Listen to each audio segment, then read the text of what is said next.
¿Están ahí o no? Buen día, profe. Buen día, chicos, ¿qué tal? Bueno, vamos a continuar con la clase de ayer.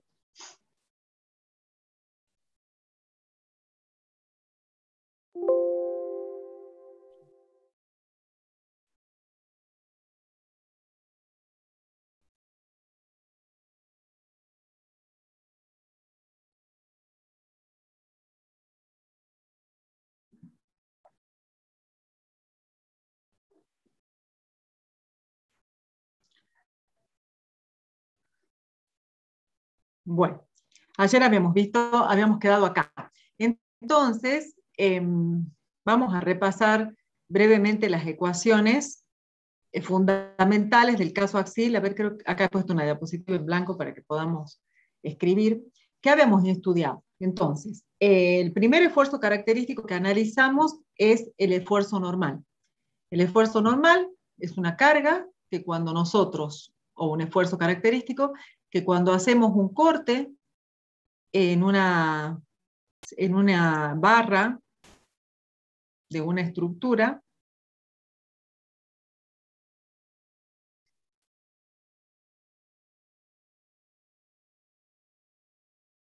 o de un elemento estructural, esta es la vista, queda actuando en el baricentro de la sección.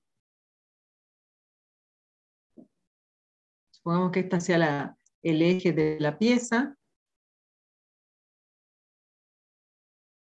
Habíamos llamado al eje de la pieza X3. Vamos a suponer que está empotrada acá en el origen. Y libre en el extremo. Y en primer lugar vamos a suponer que está sometida a la acción de una carga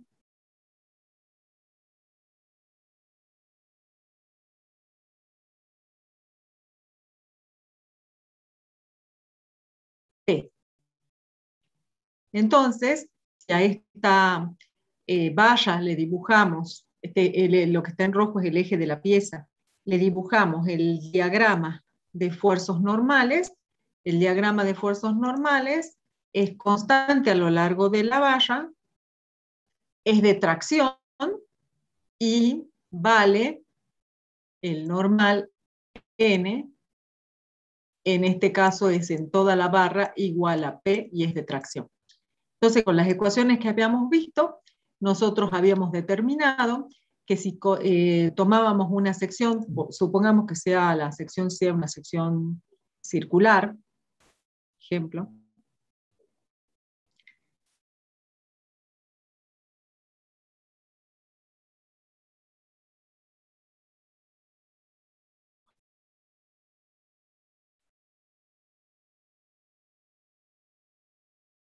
Esto no me permite correrla, así que la voy a dibujar directamente aquí afuera. Que la sección sea constante y de forma circular, por ejemplo, que tenga un área A. Nosotros habíamos determinado que para una sección cualquiera, en este caso, una sección, por ejemplo, ubicada acá, daría igual cualquier sección porque todas tienen la misma área, y el área de la sección es A,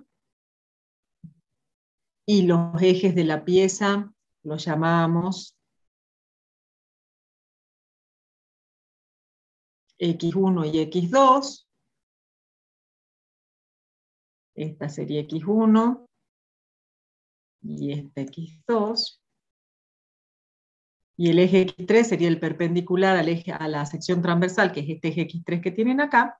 Entonces, ¿cuáles son las ecuaciones que habíamos deducido? Las siguientes ecuaciones. Dado el normal, habíamos determinado que solamente en la sección transversal, corto en otras secciones pueden haber tensiones tangenciales, pero en la sección transversal, que es la que estamos estudiando, la tensión es una tensión normal, sigma 3, porque tiene la dirección del eje 3, y vale el normal dividido el área. Esa es la primera de las ecuaciones. Y todos los puntos están sometidos a la misma tensión. Y esa tensión vale el normal que está actuando en esta sección dividido el área de esa sección. En este ejemplo, como todos los normales son iguales y el área es la misma en toda la barra, todos los puntos tendrán la misma tensión normal sigma 3. Si tomamos un punto, por ejemplo este, y lo aislamos con un elemento esforzado, así, y analizamos su estado tensional,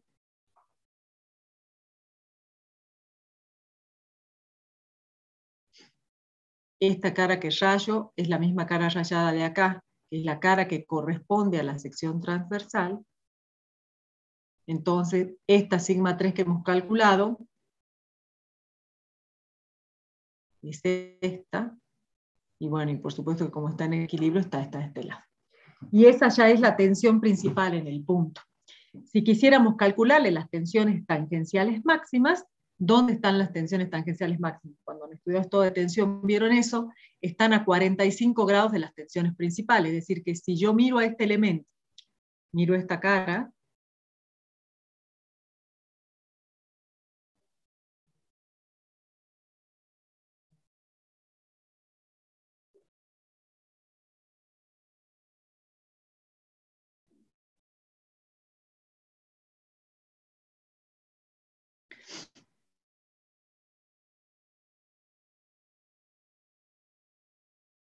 miro esta cara del elemento así, miro así, muchas veces van a encontrar que se dibuja esa cara del elemento en vez de la cara rayada, o sea, en vez de hacerlo en 3D, en 2D, y esta tensión negra que está aquí es así, y bueno, y la del equilibrio que está de este lado, ¿sí? Muchas veces se dibuja así. Pero obviamente esta tensión no actúa en esta línea, actúa en un área que si miro la vista de esta manera está metida en la diapositiva. Entonces, si esta es la tensión principal, que lo es porque en esta cara no hay tau, esa es la tensión principal, vale sigma 3, a 45 grados, rotado de esa posición,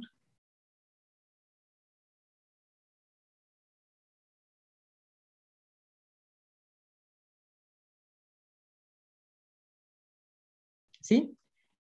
Están las tensiones tangenciales máximas. Y las tensiones tangenciales máximas tendrán una dirección que hay que determinar, de tal manera que seguramente van a tener eso después lo van a hacer en el práctico, una dirección así.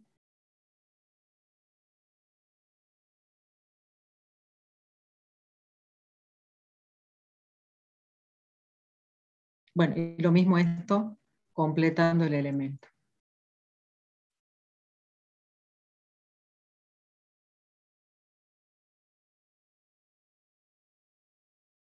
O sea que a 45 grados de esto, si lo completáramos al elemento y lo haríamos en 3D, pues tendríamos las caras así, ¿no es cierto?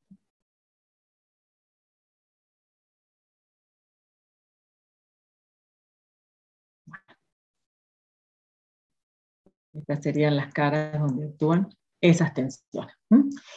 De tal manera que, como es un estado simple de tensión, yo les decía ayer que el estado simple de tensión lo podemos ver de varias formas.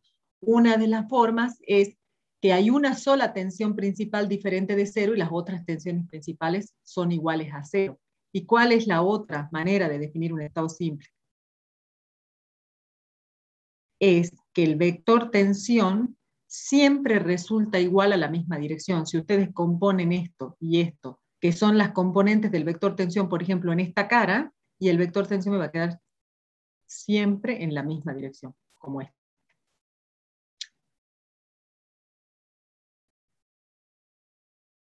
¿Sí? Todo eso lo podemos desarrollar con las herramientas que ya conocemos. Es decir, esto, ¿qué cambia de lo que vimos en la clase anterior que vimos? Ahora sabemos cómo calcular esta tensión, que vale el normal con el área. O sea, podemos calcular la tensión relacionándola con el esfuerzo característico que está actuando. Lo demás, lo que viene después, esto es aplicar estado de tensión, es decir, aplicar rotación para distintos ángulos, rotación para la tensión tangencial máxima, las ecuaciones que ya hemos visto. Lo único que cambia es que ahora sé cómo calcular esta tensión en función del esfuerzo característico. ¿Sí? ¿Qué más hemos aprendido a determinar ayer? ¿Qué otro efecto le hace el normal a las distintas secciones transversales? Además de originarle una tensión, ¿qué más le origina? Le La origina una deformación. deformación. Muy bien. Epsilon 3, que vale. Y acuérdense que la deformación se vincula con la tensión a través de la ley de Hooke. Como este es un caso uniaxial, directamente sigma es epsilon por E o epsilon sigma sobre E. Entonces sería sigma 3 sobre el módulo de elasticidad. Y bueno, pero a mí lo que yo conozco es el normal, por lo tanto lo tengo que relacionar con el normal aplicado. Entonces, pero sigma 3 ya sé que es el normal sobre el área, entonces en lugar de sigma 3 pongo normal sobre el área, eso es sigma, por el módulo de elasticidad. Y ya tengo epsilon 3. Profe, Y además de la deformación, sí, disculpe, sí. solamente para el caso uniaxial dijo que si giro la cara a 45 grados, obtengo las tensiones tangenciales máximas. En este caso, porque es uniaxial, siempre, porque eso se demostró en las clases anteriores, siempre el estado de tensión tangencial máxima está a 45 grados de las tensiones principales, siempre, para el estado simple, para el doble, siempre. Lo que pasa es que como acá esta es tensión principal, a 45 grados de esta está el tau máximo. En otro caso yo tendría que determinar dónde está la tensión principal y ahí rotar 45 grados para encontrar el tau máximo. ¿Sí? Pero esta como ya es principal, a 45 de esta, eso es lo que dice, 45 de esta, está tau máximo. Ah, ¿Sí? bien, muchas gracias. Porque esa ya es principal. Si no, tendría que encontrar la principal y a 45 grados de la principal está tau máximo. Eso es siempre. ¿Sí? Ah, bien, bien. Uh-huh. Perfecto. Entonces ya tengo la tensión, ya tengo la deformación. ¿Y qué otra cosa podemos calcular además de la tensión y la deformación? Podemos calcular el desplazamiento. ¿Sí? Entonces, esta es una ecuación importante, es esta. La otra es esta.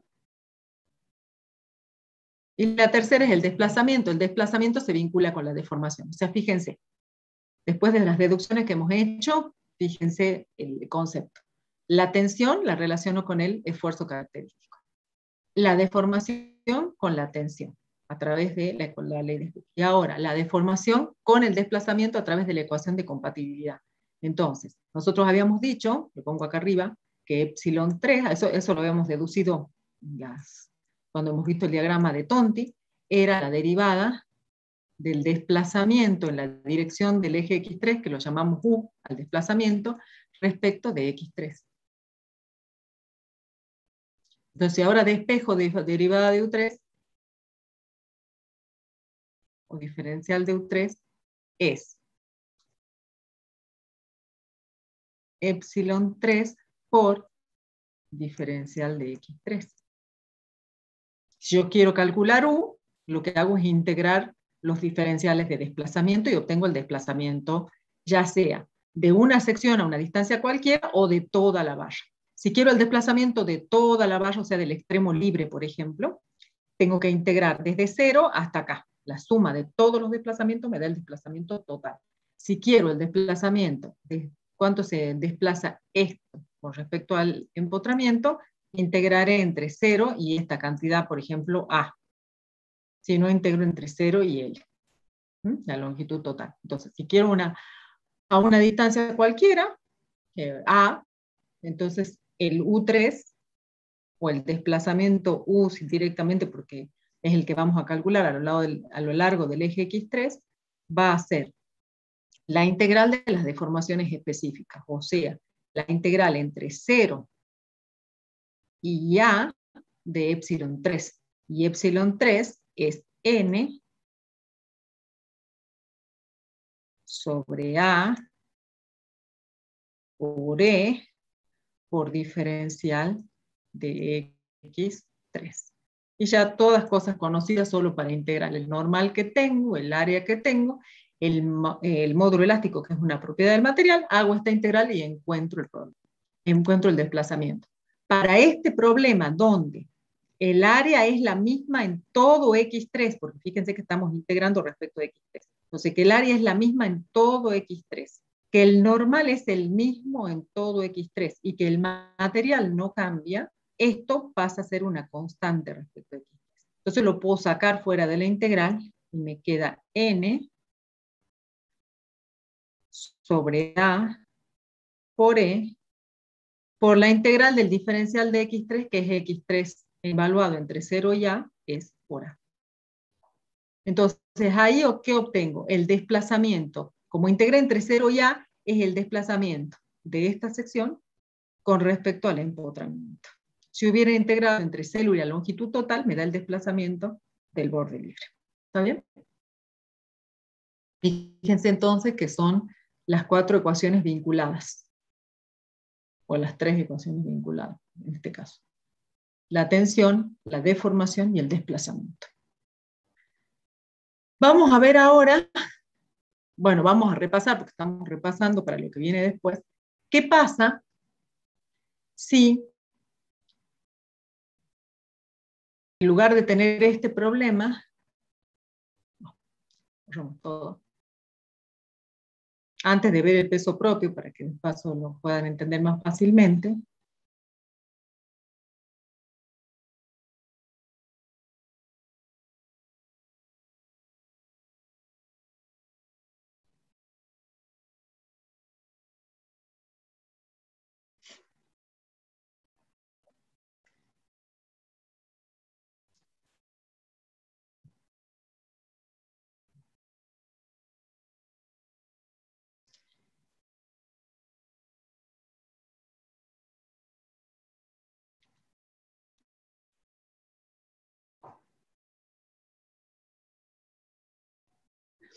bueno,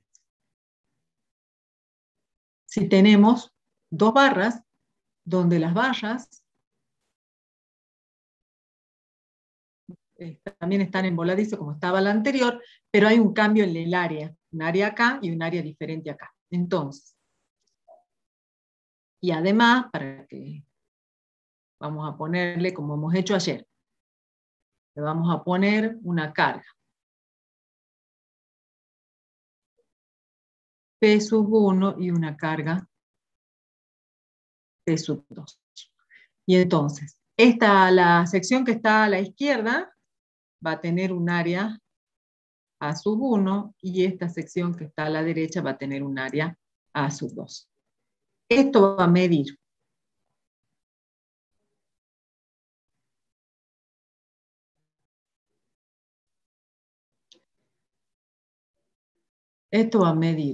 L sub 1 y esto va a medir L sub 2. A la vez la podríamos hacer de dos materiales. Esta que tengo un material cuyo módulo elástico es E sub 1 y esta un material cuyo módulo elástico es E sub 2. Y de nuevo, el eje X3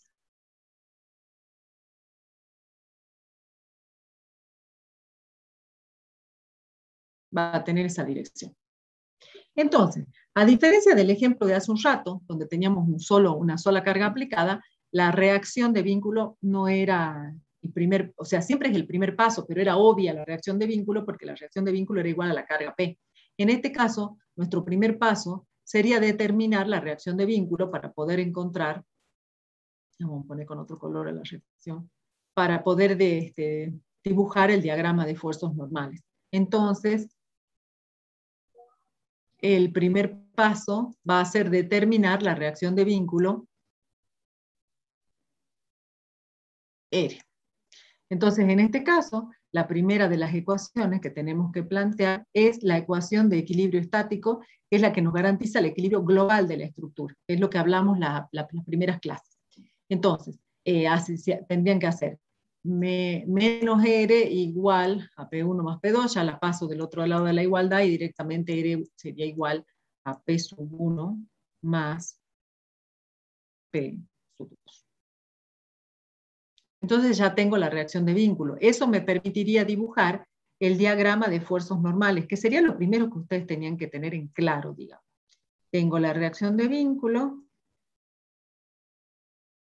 Hasta acá el normal es constante, porque si voy cortando acá y miro a la izquierda, lo único que tengo es R, que es de tracción.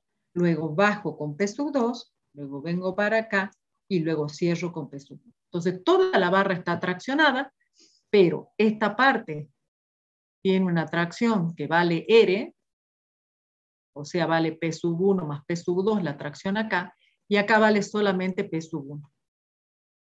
Si entramos por la derecha pasa lo mismo. Yo hago un corte acá y miro lo que tengo a la izquierda, tengo solo una tracción debido a P sub 1, y si miro acá y miro entrando a la izquierda, se agrega a P sub 1, P sub 2. ¿Eso está claro?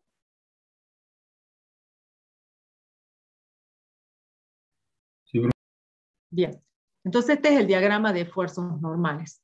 Entonces yo en esta parte tengo un normal que vale n del tramo 1, y acá tengo un normal que vale n del tramo 2.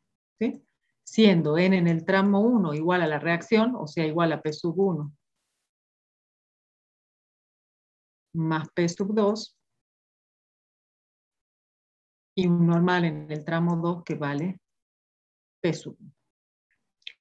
Bien, entonces si yo ahora les pido que calculen las tensiones, ustedes me tendrán que decir, bueno, ahora las tensiones ya no son constantes a lo largo de todos los puntos de las secciones transversales. Acuérdense que las tensiones son para puntos.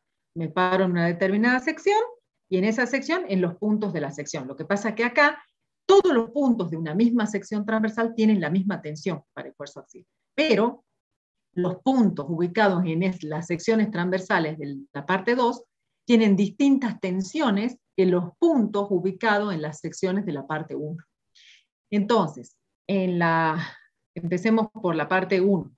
Entonces, en la parte 1, la tensión sigma 3 en la barra 1, digamos, que sería esta, va a ser igual a ¿quién? Al normal que tengo en estas secciones, que es N1,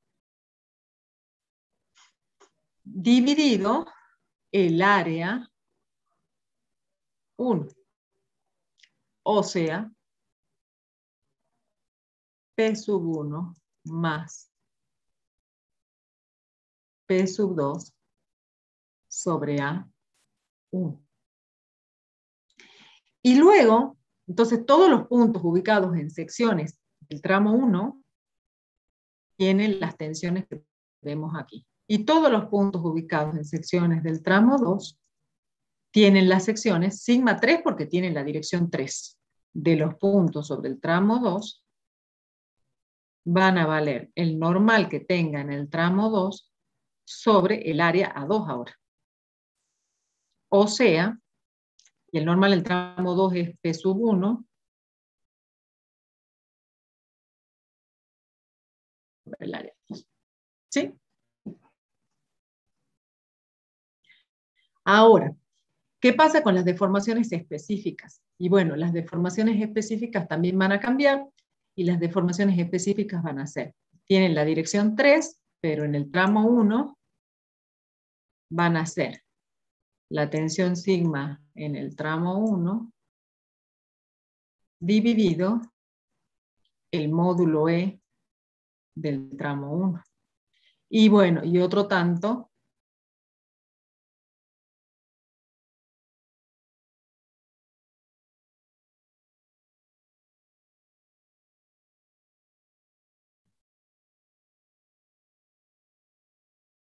para el tramo 2.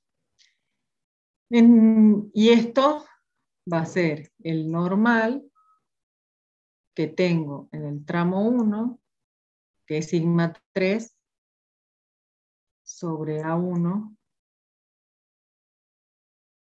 por E1, y esto va a ser N2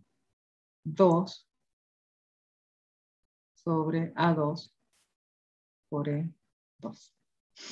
Y esto es la derivada de U, cada uno de estos, la derivada de U3 respecto de X. Entonces, si nosotros lo que queremos conocer es cuánto vale. Por ejemplo, cuánto se desplaza.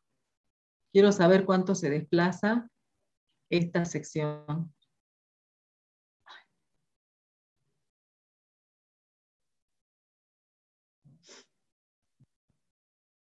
Quiero saber cuánto se desplaza esta sección con respecto al empotramiento.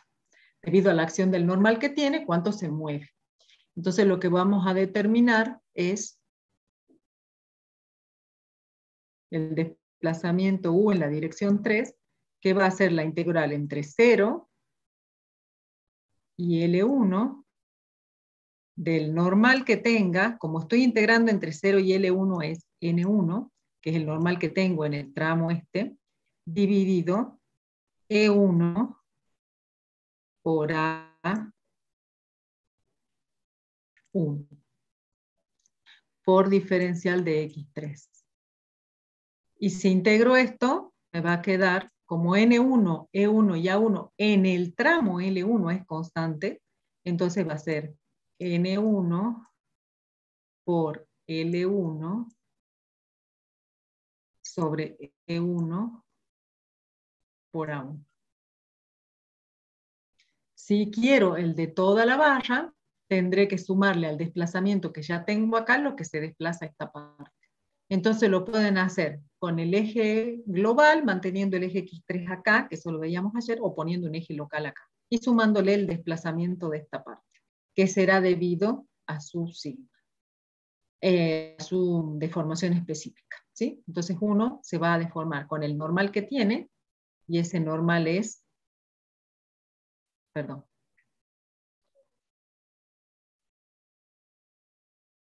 este normal N1 es P1 más P2, es esta parte, más la integral de la deformación de esta parte que está dado por su normal, y en este caso el normal es N2, que vale P1. Bueno, y así para los distintos problemas que, que van a tener. Entonces, ¿qué tienen que tener cuidado? De tener bien dibujado el esfuerzo normal y no confundir lo que es el esfuerzo normal con la carga exterior, porque el normal no es igual a la carga exterior. En este caso, por ejemplo, el normal del tramo 2 sí es igual a P sub 1, pero acá no. Acá es P sub 2 más P sub 1 o la reacción de Wien. Va a depender del normal que tengan acá. ¿Sí? ¿Quieren preguntar algo de eso? Ese desplazamiento sería solamente de la parte 1 y si queremos sacar el total hacemos la suma. Claro. En realidad no es el desplazamiento de la parte 1, sino el desplazamiento de la sección que les dibujé en rosa acá. ¿Sí? Es el desplazamiento de esta sección con respecto a el empotramiento, que es el empotramiento que está ubicado en X3 igual a 0. ¿Sí? Por eso Claro. uno integra, porque es la suma de todos los desplazamientos individuales. Entonces, si yo quiero el desplazamiento de una sección que esté aquí, por ejemplo, ¿cuánto se desplaza esta sección respecto al empotramiento? Integraré entre 0 y este punto. ¿Sí? Sí, profe. Bien.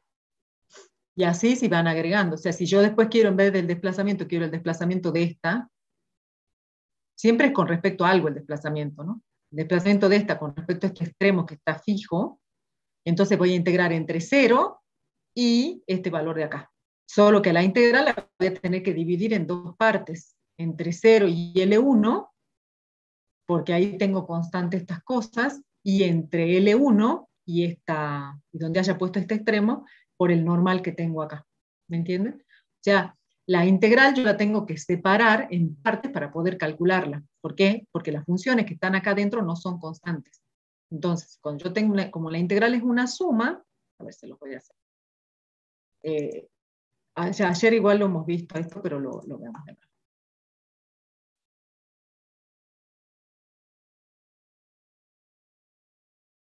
Supongamos que yo quiero calcular el desplazamiento de una sección que está aquí con respecto al empotramiento. Y esa sección está ubicada a una distancia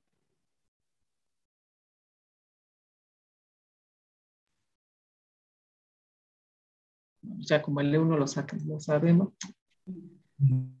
L1 más L sobre 2. Por ejemplo, L2 sobre 2 o una distancia genérica cualquiera. por ejemplo, que hay esta distancia genérica, que no necesariamente tiene que ser la mitad, pero bien como vos decís podría ser la mitad, la llamemos a esta distancia B, qué sé yo. ¿Sí?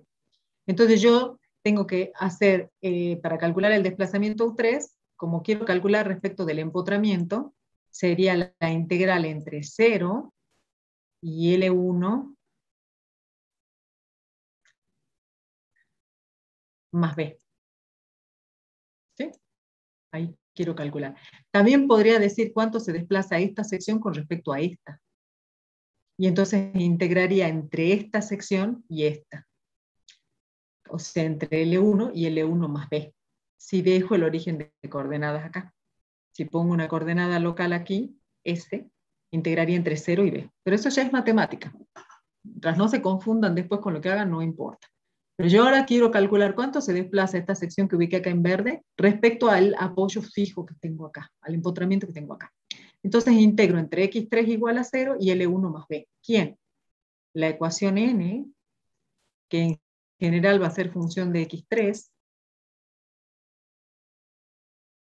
sobre el área, que en general va a ser función de x3, y sobre el módulo elástico, que también puede ir cambiando, si cambio de material, con el eje x3.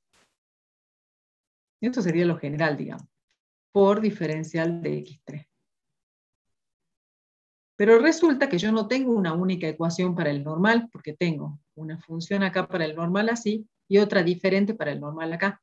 Pero como la integral no es otra cosa que una suma, yo la puedo dividir en dos partes. En la integral entre 0 y L, del n, que tengo hasta 0, perdón, entre 0 y L1, del normal que tengo entre 0 y L1, N1, que como es constante ya no es función de x3, lo pongo como n1, sobre el área que tengo en el tramo 1 entre 0 y L1, que es A sub 1, por el módulo elástico que tengo en el tramo 1, que es E sub 1, por diferencial de x3. Más la integral. Como dejo el x3 aquí, ubicado en el origen de coordenadas, sigue empezando acá, ¿entre qué varía la integral esta? Entre L1 y L1 más B. Del normal que tengo desde acá hasta acá. Y el normal que tengo hasta ahí vale N2, constante, pero N2, sobre el área que tengo en esa parte, que es A2, por el módulo elástico E2, por diferencial de X3. ¿Sí? Entonces, voy a borrarlo de arriba para poder seguir. Bueno, antes de borrar, solo que N1, ¿cuánto vale N1? Vale P sub 1 más P sub 2. Lo tengo acá. ¿Y cuánto vale N2? Vale P sub 1. Eso lo reemplazaríamos ahí.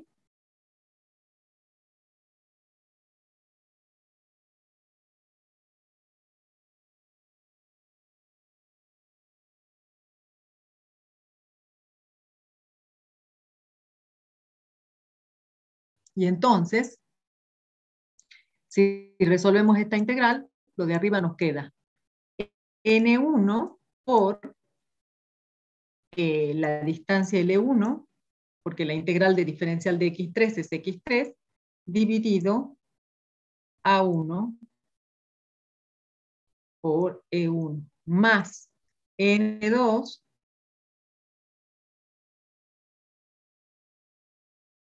sobre E2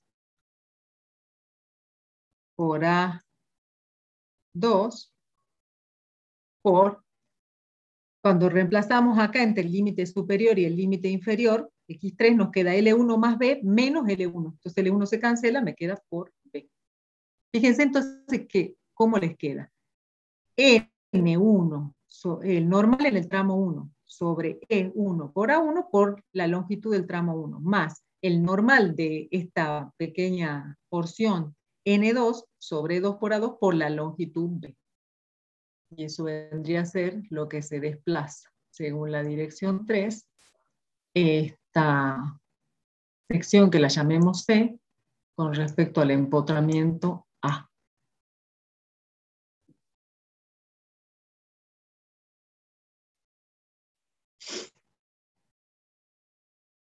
¿Sí? Sí, profe. ¿Chicos? ¿Alguna pregunta? Bueno, entonces ahora vamos a pasar a ver qué pasa cuando nosotros tenemos la influencia del peso propio, cómo lo podemos considerar. Y si eso está claro, no es más que aplicar esto, solamente que ahora el normal va a ser variable con el eje X3.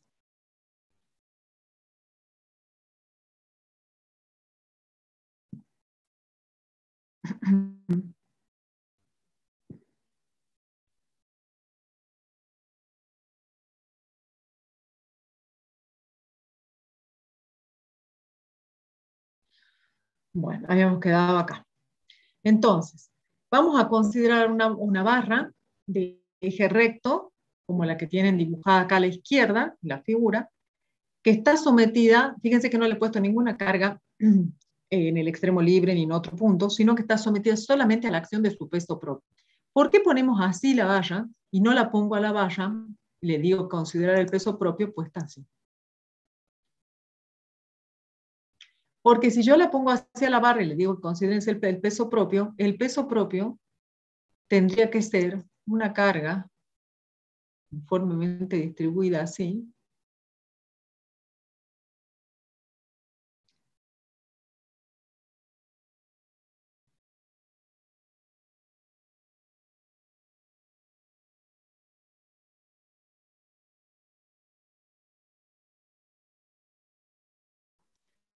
y eso les daría corte y flexión. ¿Podemos considerarlo? Por supuesto que sí, no lo podríamos considerar ahora porque todavía no estamos viendo corte y flexión, solamente estamos viendo tracción y compresión simple. Entonces, las únicas dos formas que podamos ahora con las herramientas que tenemos analizar la influencia del peso propio, en el caso de que este no sea despreciable, es considerar una barra que esté puesta así, como esta, de manera siempre vertical, con el empotramiento en la superficie superior o en la superficie inferior, porque también podríamos considerar el peso propio. Si la barra la ponemos así, porque tendríamos aquí que la barra, ¿qué diferencia hay entre esta barra y esta barra en cuanto al esfuerzo normal? Si consideramos el peso propio, a ver, entre la gris y la roja. ¿Qué diferencia creen que habría?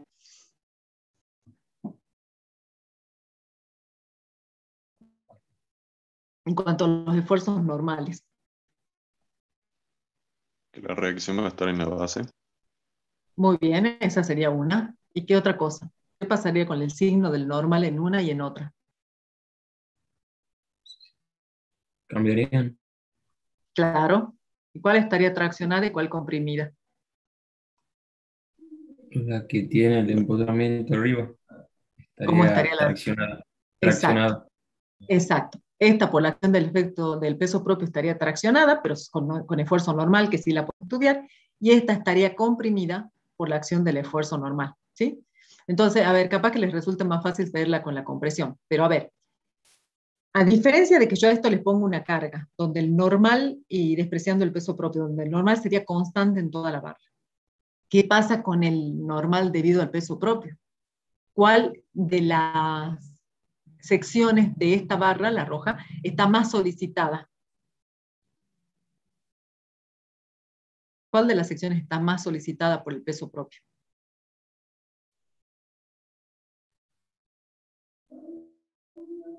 ¿Las secciones de ¿Qué arriba o la sección de significaría abajo? que esté más? ¿Qué ¿Ah? significaría que esté más solicitada? A ver, yo los pongo a ustedes de pie. Cualquier parte de su cuerpo, si ustedes están parados, tiene más solicitación, más esfuerzo normal, sufre más el peso de ustedes. Los pies. Los pies. Bien. Los pies, ¿no es cierto? Y si los cuelgo de las manos, las manos. Si Manos. los cuelgo en un pasamano, las manos, porque todo el peso iría a parar a las manos. Ahí estarían traccionados, ¿sí? Que sería como la barra esta que está acá a la izquierda, y si yo los pongo de pie, el peso de usted va a parar a los pies, que sería la barra que está comprimida ahí, ¿correcto? Eso es más solicitado, ¿no? Que soporta más la acción de la carga. En este caso, más solicitado sería el normal más grande. El normal más grande, en este caso, ¿dónde estaría? Estaría en el empotramiento. Si es que yo a ustedes los cuelgo de las manos, relajan los pies, Y acá sería al revés, la más solicitada está acá. Quiere decir que acá lo que va cambiando es el esfuerzo normal. Y va cambiando ¿cómo? No es un normal constante, va cambiando en función del eje X3. Lo miremos a este porque así me es más fácil hacerles el ejemplo que si ustedes están de pie. Esta parte, si yo tomo el cuello, mi cuello soporta solamente el peso de mi cabeza, ¿sí? Pero los pies soportan el peso de todo el cuerpo. Entonces quiere decir que el normal va cambiando a medida que yo voy haciendo cortes hasta llegar a la base.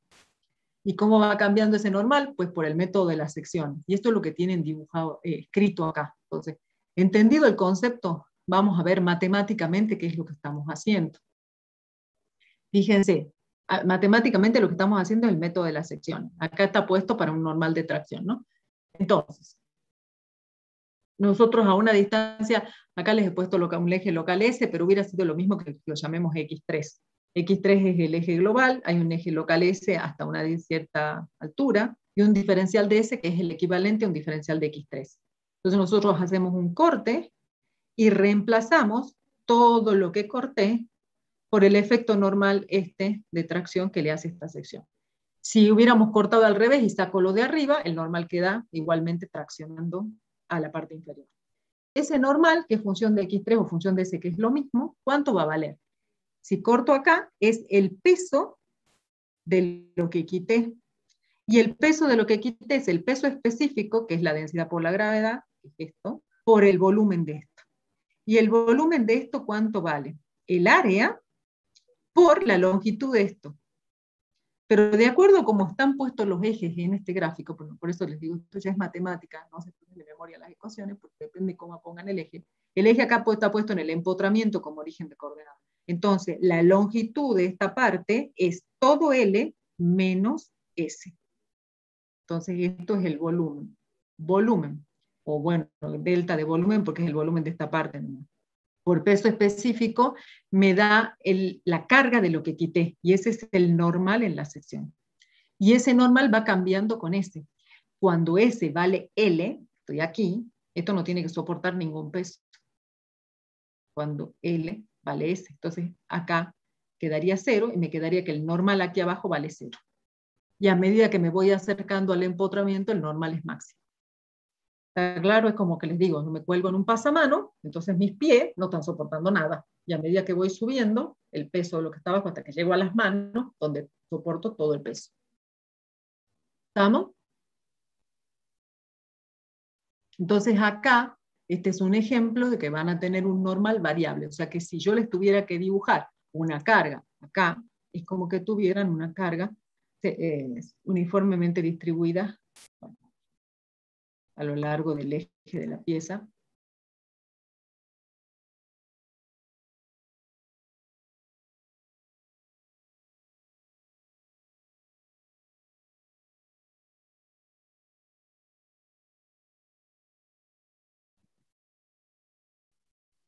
Bueno, así, normal uniformemente distribuido. Ese normal uniformemente distribuido vale gamma por L menos S. Gamma por A por L menos S.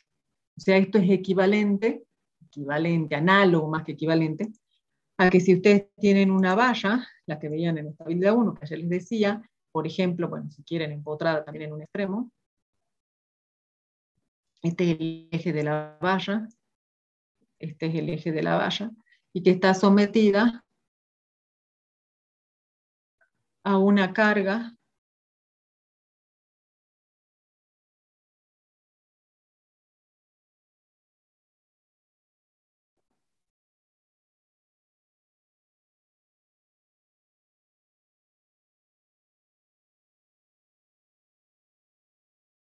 uniformemente distribuida de este tipo. Entonces, si ustedes tenían eso, ¿cómo variaba el corte acá? ¿Se acuerdan cómo variaban? Calculaban la reacción y el corte variaba linealmente.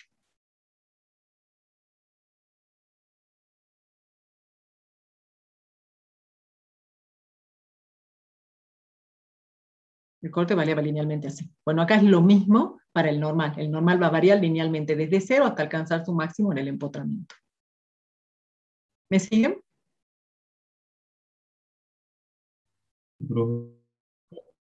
¿Sí?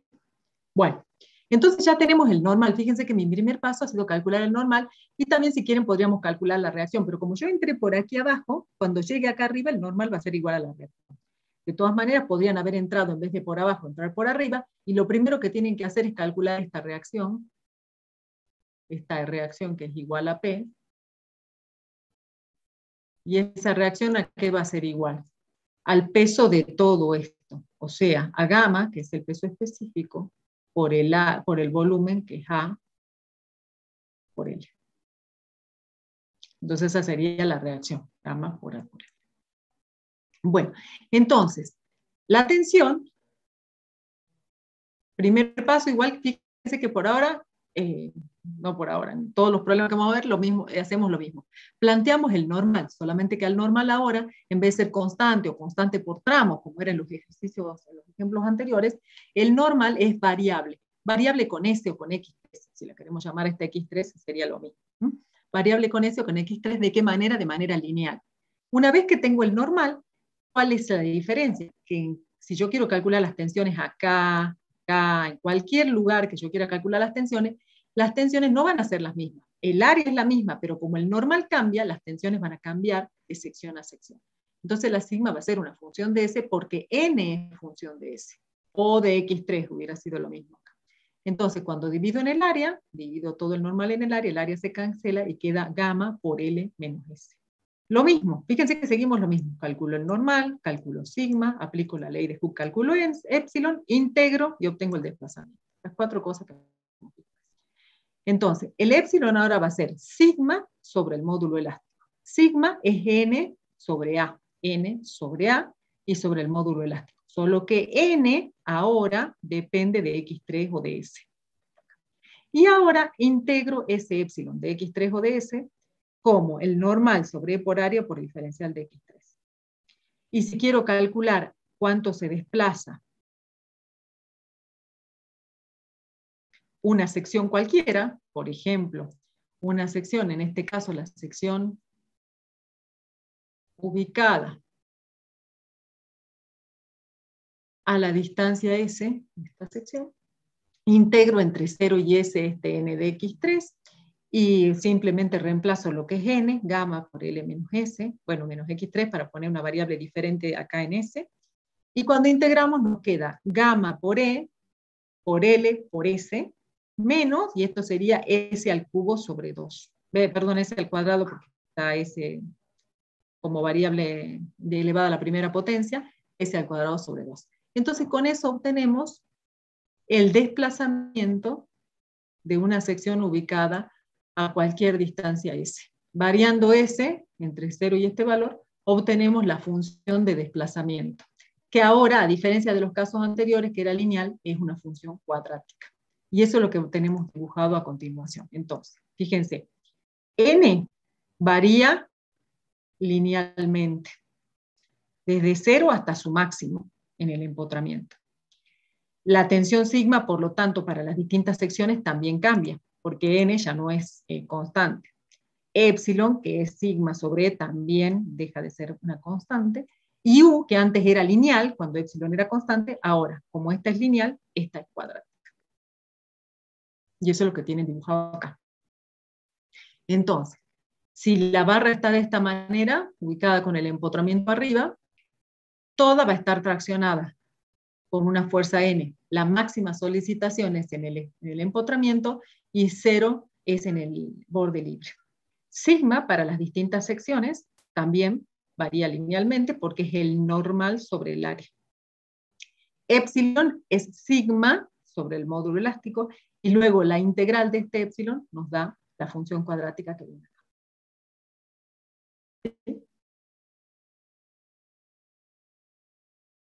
Profe, si yo entrara a analizar desde abajo, ¿las gráficas serían iguales o en qué variaría? No, tienen que dar exactamente las mismas gráficas. Si vos pones el eje X3 aquí, en el origen de coordenadas, acá, ¿eso Sí. me decís? Bueno, si vos pones el eje X3 dado vuelta, te tiene que dar exactamente lo mismo. No la gráfica al revés, pero tengan cuidado con eso, porque ustedes siempre sacan desplazamientos relativos. ¿sí? Vos sacarías lo que se desplaza esto con respecto a esto. Y acá estamos, perdón, lo que se desplaza el empotramiento con respecto, si vos entregás entre acá, entre 0, pones el 0 acá, y L lo pones acá, vos vas a sacar lo que se desplaza esto con respecto al empotramiento.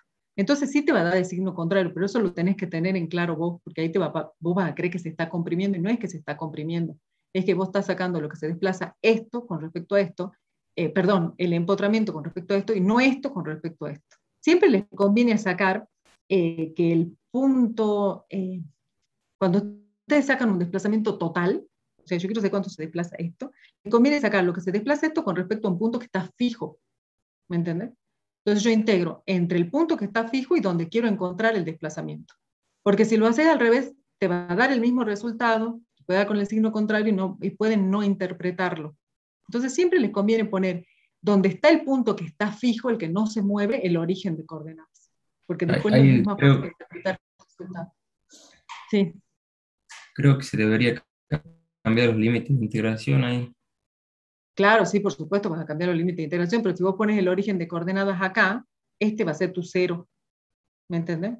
Pues si vos pones el eje X3, acá Claro. está empezando en el empotramiento. Vos pones acá tu cero, va a estar acá, entonces vos vas a integrar entre 0 y L. ¿Sí? Pero tu cero de origen de coordenada no es tu cero de desplazamiento. Acá tu cero de origen de coordenada es tu cero de desplazamiento. ¿Mm? Claro. Y es siempre el Entonces, más. siempre para sacarle desplazamientos relativos les conviene tener un punto que tiene un desplazamiento cero, para que ustedes sepan, este punto está fijo, entonces lo que se desplaza el otro punto es el desplazamiento absoluto de la sección. El desplazamiento absoluto respecto a un punto que no se desplaza nada. ¿Sí? Pero la forma de la curva, a todos les tiene que dar igual, ¿no? Bien, El profe. normal si no va a cambiar, eso les puede cambiar, como les digo, el desplazamiento relativo, esto no les va a cambiar, esto no les va a cambiar, esto no les va a cambiar. Porque el normal máximo siempre está aquí, si no hay duda. No son, estos son absolutos, estos son relativos. Bueno, acá este es absoluto porque está respecto a un punto fijo. ¿Sí? ¿Más preguntas sobre esto? Bueno, fíjense que son siempre entonces las mismas ecuaciones, solamente que tienen que escribir bien el normal. El normal puede ser constante o variable con X3 o con S, y eso ya les da la raíz de todo. Tengo un normal, ese normal es el que pongo para calcular la tensión. Con esa tensión la pongo acá para calcular la deformación, y esa deformación es la que integro. ¿Qué les conviene? Está muy bien la pregunta de su compañera. ¿Qué les conviene? Como estos son desplazamientos relativos de lo que se desplaza un punto con respecto a otro, me conviene que el punto donde calculo sea un punto de desplazamiento cero, para que entonces yo cuánto se desplaza esta sección es el desplazamiento absoluto. Si yo hubiera entrado por abajo e integro desde acá hasta acá, lo que me hubiera dado es lo que se desplaza esta con respecto a este punto, pero que también se mueve. ¿Me entienden? Entonces no hubiera sido el desplazamiento absoluto, sino un desplazamiento entre esta y esta. Entonces siempre me conviene, así que está muy bien la pregunta de la compañera, es hacerlo respecto a un punto fijo. ¿Sabe? Profe, y ahí el área hubiera sido variable. Bueno, si el área hubiera sido variable, no sé si les he puesto un ejemplo con área variable. No. Bueno, si el área hubiera sido variable, ahora les doy un ejemplo. Hagamos 5 minutitos de descanso hasta las y 5 y total tenemos tiempo para la clase de hoy para terminar. Así que ya les muestro un ejemplo de área variable. ¿Sí? De lo que tienen en el práctico también para hacer, pero bueno. Descansamos 5 minutitos, chicos. Bueno, profe. Bueno.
Bueno, chicos, ¿seguimos?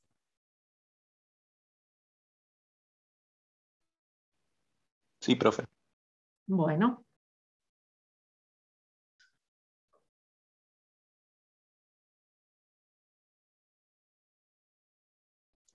Bueno, me decían qué pasaba si nosotros tenemos una sección variable. Entonces, si la sección transversal tiene un área que no es constante a lo largo de la longitud del eje X3, podemos tener algo así.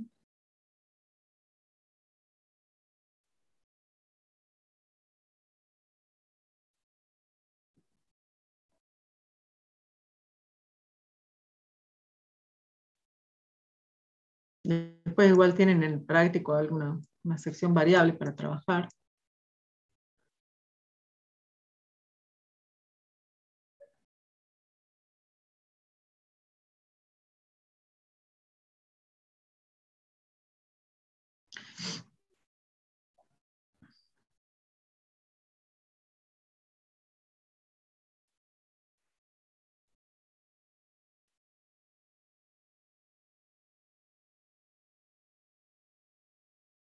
Que este es el eje X3 de la pieza.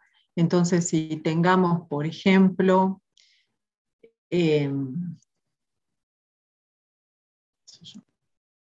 una carga P aplicada en el extremo libre, aunque también podríamos tener otra P acá, no sería más que combinar todo lo que ya sabemos, y supongamos que la sección sea una sección circular, pero que obviamente como el área va cambiando, el radio, por ejemplo, si es circular, el radio va a ser una función de X3. Entonces, tendríamos que tener algunos datos de entrada, como por ejemplo, que en el empotramiento el radio mide, por ejemplo, R1, y que en el extremo libre el radio mide, por ejemplo, R2. Entonces, nosotros tendríamos que encontrar, en este caso, cuál sería la diferencia con el ejemplo anterior. En el caso que hemos visto, la influencia del peso propio, el normal era variable. En cambio acá, en este problema, no tiene necesariamente que ser siempre así, el normal es una constante porque la reacción R, vamos a llamarla H, la reacción para que no se confunda con el radio,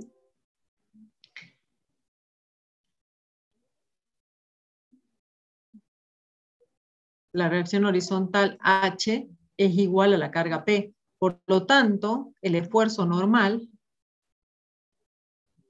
es una constante a lo largo de la valla. O sea que el normal no depende de X3, el normal, N, es igual a P. Ahora, el área va cambiando a lo largo del eje X3. Entonces, el área sí es una función de X3. Y eso es lo que tendrían que ustedes escribir. O sea, sabiendo el concepto, no es más que matemática, porque si yo tengo que el área la puedo definir como pi por el radio elevado al cuadrado, el único problema que tengo es que el radio no es constante, sino es función de X3. Entonces lo que tendría que lograr es escribir el radio en función de X3. Si a mí me dan de datos el R1 y el R2, por supuesto que siempre va a depender de los datos del problema, y es una relación de triángulos, ¿no es cierto? Porque yo acá debería dibujar un triángulo.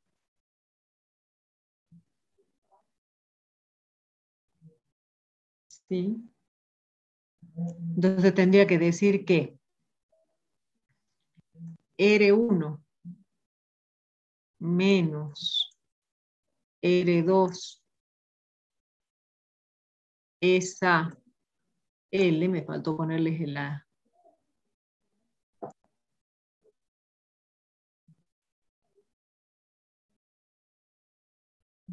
Esta sería la longitud L de la valla. R1 menos R2 es este pedacito. ¿Sí? Es la altura del triángulo. Esa altura es a la base L, como si esta X3 la mantengo en el origen de coordenadas,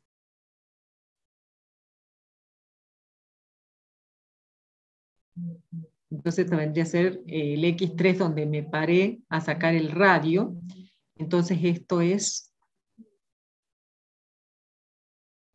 R, función de X3,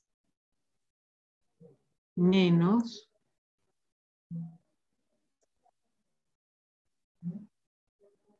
ay, perdón.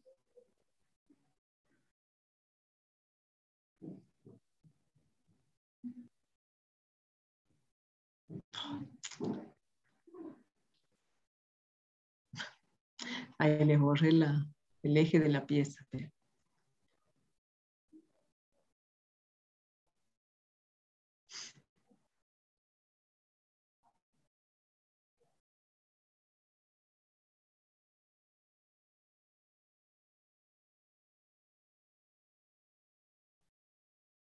Entonces, ¿cuál sería lo único que tengo que hacer acá? Definir el área. Entonces despejaría el R de X3 de acá, todo me quedaría en función de X3, reemplazo ese X3, ese R de X3 acá, y ya tengo el área. Entonces lo único que tendría que hacer es, ¿cuánto vale la tensión sigma a lo largo del eje X3? Y bueno, vale el normal, que en este caso, función de X3 en el caso general, sobre el área de X3. Entonces el normal vale P, porque tengo una única carga aplicada. Y el área, pues despejo R de X3, lo pongo acá y pongo el área de X3 acá. Entonces, sigma 3 es una función de X3, porque depende del área. Como acá tengo un área más chica, la tensión, que es el normal sobre el área, al tener un área más chica, la tensión es más grande acá, y va creciendo la tensión hasta llegar acá. ¿Sí? Y después, si quiero calcular el épsilon, lo mismo. El épsilon es este sigma 3 que calculé acá, dividido el módulo elástico, y después el desplazamiento será la integral de épsilon 3. ¿Chicos? ¿Estamos? Sí, profe. Bueno, vamos a pasar ahora a ver qué pasa si tenemos un cambio en la temperatura con respecto a una temperatura de referencia, lo que llamamos un incremento o un decremento o una disminución de la temperatura.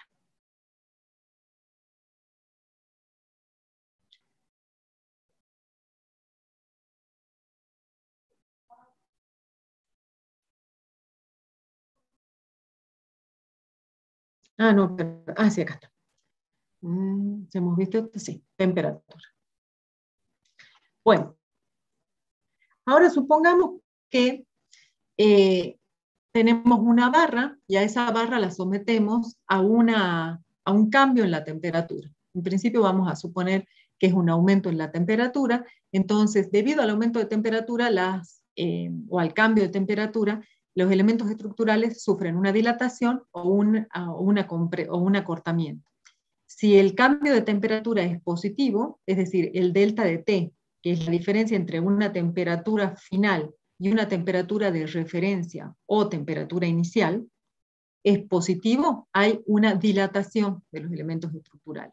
Entonces, esa dilatación se puede determinar que provoca una deformación específica, que la vamos a llamar deformación térmica, y esa deformación térmica es el producto de una constante del material que se llama coeficiente de dilatación lineal, y lo vamos a designar con la letra griega alfa, por el cambio en la temperatura. Es decir, que si nosotros tenemos una valla, así, y la sometemos a un incremento de temperatura delta de T, es decir, una diferencia de temperatura entre la temperatura final y la temperatura inicial, la valla sufrirá un alargamiento o una deformación de dilatación que se calcula como una propiedad del material por el incremento de temperatura.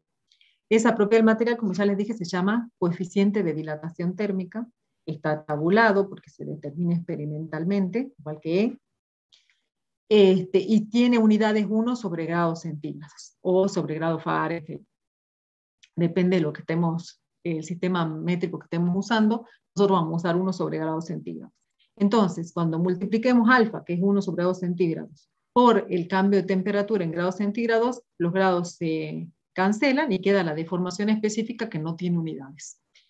De tal manera que la deformación, si además tenemos la acción de una carga mecánica, la deformación va a ser la suma de una deformación mecánica, que es la que hemos estudiado, más una deformación térmica. La deformación mecánica ya sabemos que es la tensión sobre el módulo elástico.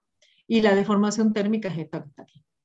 Si de acá despejamos la tensión, sigma 3, entonces pasa E multiplicando alfa T primero restando y después todo multiplicando por E, es lo que nos queda acá.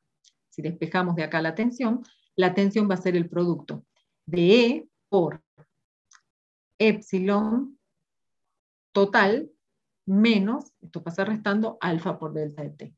Por lo tanto, el esfuerzo normal, que es sigma sobre el área, va a ser E por esto que es la derivada de U respecto de X sub 3 por E por alfa T por delta T.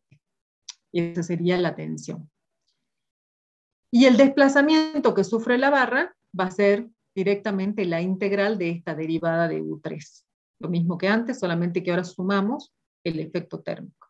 Entonces la integral de esto que está acá sería, pasamos esto sumando para acá, n sobre a más alfa por delta t por diferencial de x3 e integramos. Cuando integramos nos queda esto que ya lo conocíamos, n por L sobre a por E, que es la deformación mecánica. Perdón, el desplazamiento mecánico. Desplazamiento porque ya hemos integrado, más alfa por delta de t por L, que es el desplazamiento térmico. Esto lo vamos a ver aplicados a problemas en la práctica. La teoría en este caso es mucho más fácil que por ahí aplicar los problemas, que para aplicar los problemas lo que tienen que tener especialmente cuidado es en seguir una regla de signos que ustedes la entiendan básicamente. Algo vamos a ver en el problema que sigue, pero en la práctica lo van a terminar de ver, ¿sí? Entonces básicamente a la deformación mecánica se le suma una deformación térmica. Esta es la clave. Después todo lo que sigue de acá es despejar de esta ecuación. Sigma 3 la obtenemos despejando de esta ecuación, dividiendo en el área obtenemos, la tensión es el normal dividido el área, y luego integrando la deformación específica obtenemos el desplazamiento total. Vamos a ver cuándo usamos, cuál es otra de las utilidades de conocer la función desplazamiento en una estructura.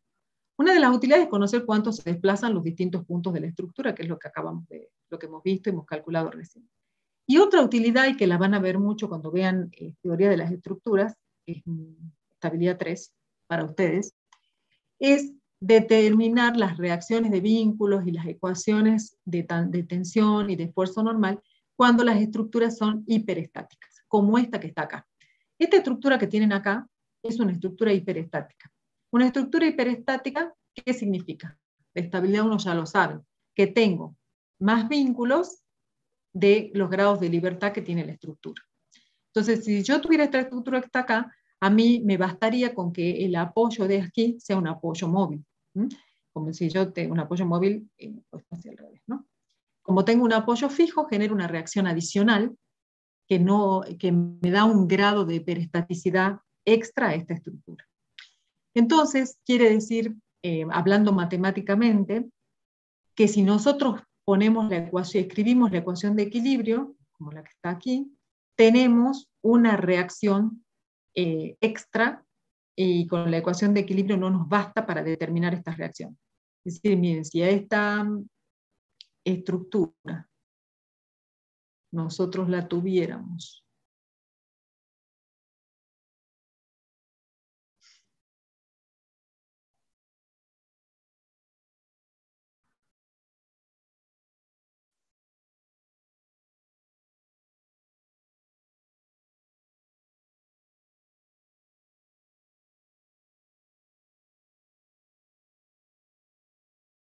así, directamente yo tendría una reacción acá así, esto se movería sin ocasionar otra reacción adicional y directamente esta reacción sería igual a esta carga. Y listo, y el problema sería isostático y puedo resolver con todo lo que hemos visto antes. En cambio ahora, como el problema tiene una vinculación del lado izquierdo y otro del lado derecho, los dos apoyos fijos originan reacciones de vínculo. Entonces la ecuación de equilibrio sería la reacción horizontal, que ustedes la pueden suponer, lo que está celeste es porque lo estoy suponiendo en esta dirección, menos BA porque va hacia la izquierda, menos BC, más la fuerza F igual a 0. Entonces tengo una sola ecuación, que a esta ecuación la llamemos 1,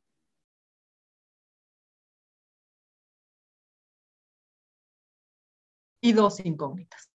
Entonces no puedo determinar cuánto vale el normal en esta barra, porque el normal en esta barra vale BA, pero BA no lo puedo determinar de la ecuación de equilibrio.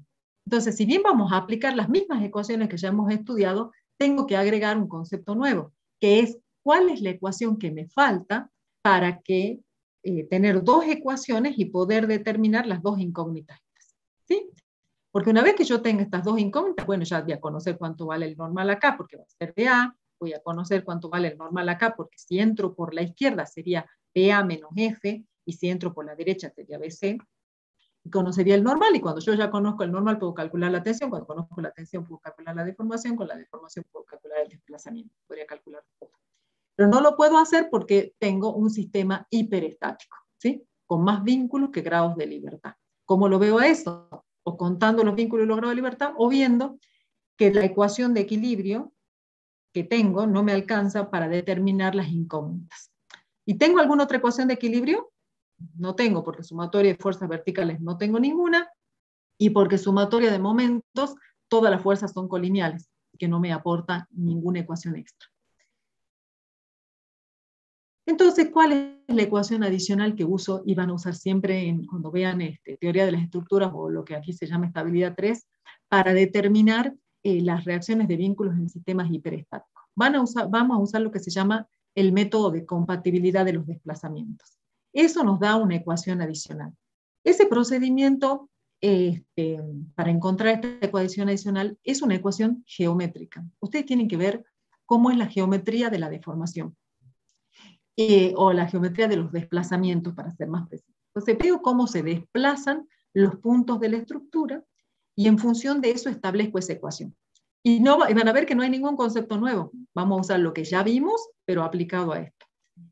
Y acá hay varias formas de plantear la ecuación de compatibilidad. Acá está escrita una, yo les voy a dar otra, en la diapositiva en blanco que les he puesto, porque esa generalmente es la que les resulta a ustedes más fácil para estos problemas, para llegar a la ecuación.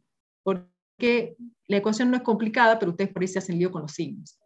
Entonces, como les digo que es una ecuación geométrica, ¿qué es lo que yo tengo que ver? ¿Cómo se va a desplazar esta estructura? A ver, todos los puntos ubicados en las secciones transversales, o si quieren a lo largo del eje de la pieza, se van a desplazar.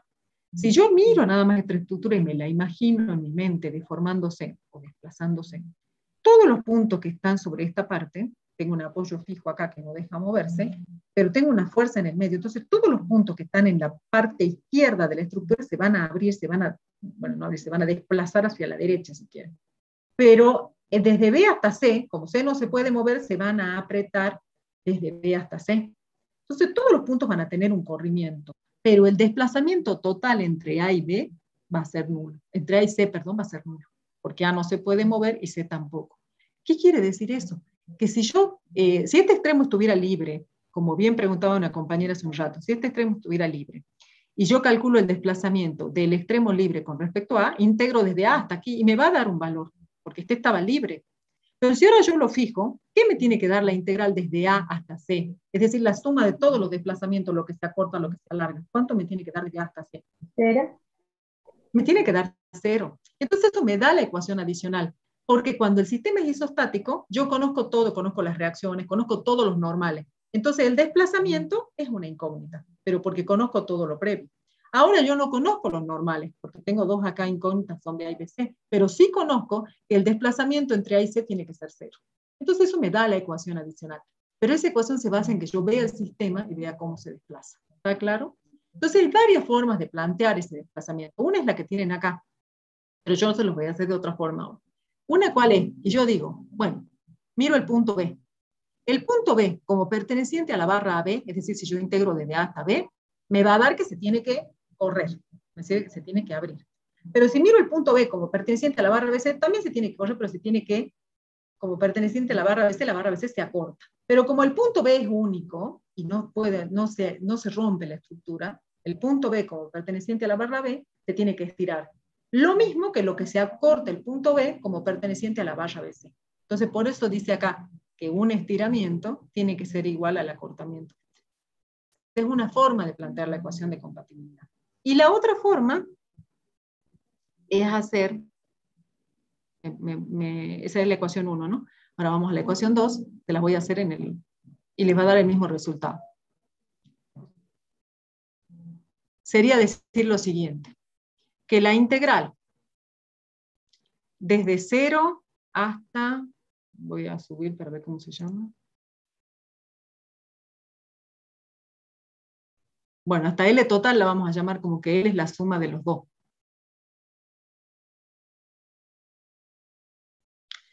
De el normal que tengo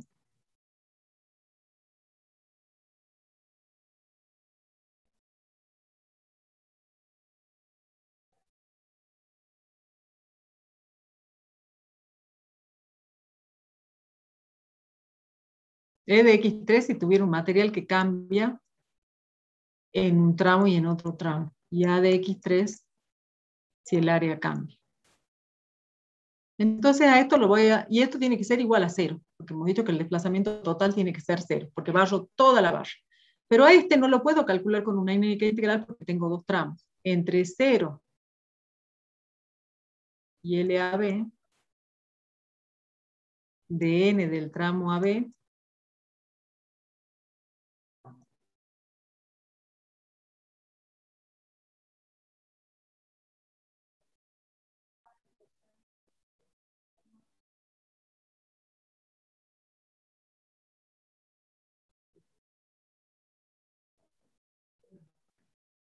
más, si mantengo el eje X3, no uso coordenadas locales, si mantengo el eje X3 en el origen de coordenadas, sería entre L de AB y L total, ¿no? Que sería L de AB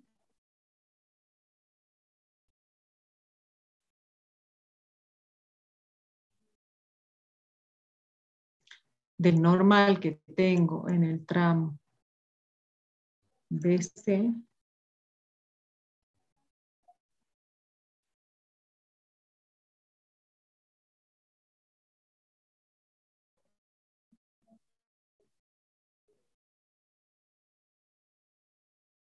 y bueno, ahora, ¿cómo? Esto es constante en el tramo, entre 0 y LAB esto es constante, y entre L de AB y L total esto es constante, lo puedo sacar fuera de la integral y me queda normal en el tramo AB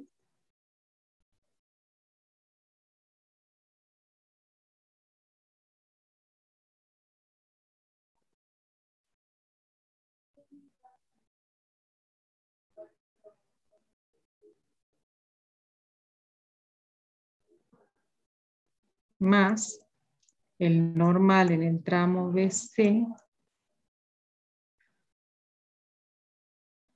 sobre E del tramo BC por A del tramo BC por, cuando evalúo la longitud del límite superior menos el límite inferior, LAB se cancela y queda por L BC igual a 0.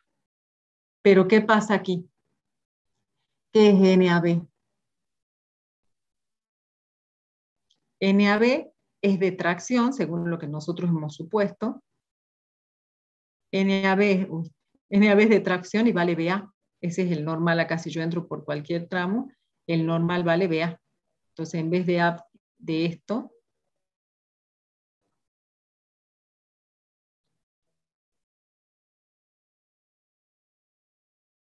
esto que está acá es BA. Ese es el normal en ese tramo. No sé, lo volveríamos a escribir abajo para no escribir todo de nuevo. ¿Y qué es NBC? NBC es BA, me mantengo entrando por el mismo lugar, entré por la izquierda, entonces es BA que tracciona y me aparece la fuerza que se llama F.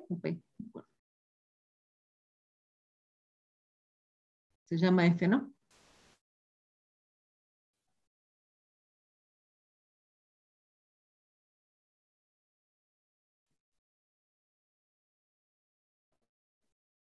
Entonces esta sería la ecuación 2.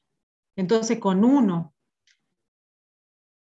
la ecuación 1, bueno, que la ecuación 1 que era esta, y la ecuación 2 que acabamos de determinar, tengo un sistema de dos ecuaciones con dos incógnitas que son BA y BC.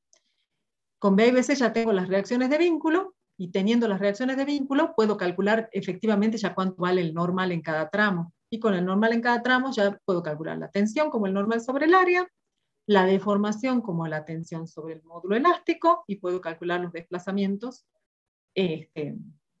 reemplazando en las ecuaciones estas que están acá. ¿Estamos, chicos? Sí, profe. Bueno, igualmente van a ser más problemas, cada problema tiene su particularidad, pero lo que quiero que vamos es que a ver, ¿cuál es el principal problema? Encontrar el normal. A veces al normal lo voy a poder encontrar de manera directa porque el sistema es isostático, y otras veces no, porque la reacción de vínculo no la voy a poder calcular con una sola ecuación. Voy a necesitar la ecuación adicional, que es nada más que aplicar desplazamientos mirando cómo se deforma la estructura. Si yo ya sé aplicar la ecuación de desplazamiento, miro, esto no se puede deformar de este lado, listo, la integral, o sea, todos los desplazamientos totalmente tienen que dar cero, de un punto con respecto a toda la integral. Que no quiere decir que al medio la estructura no se desplace, la estructura al medio se desplaza, se altera, se acorta, pero el total, cuando yo sumo todos los pequeños desplazamientos, al final me da cero. De ahí saco la ecuación adicional, pero no son más que aplicar las ecuaciones simples que hemos visto. Son estas 4 ecuaciones. Bueno.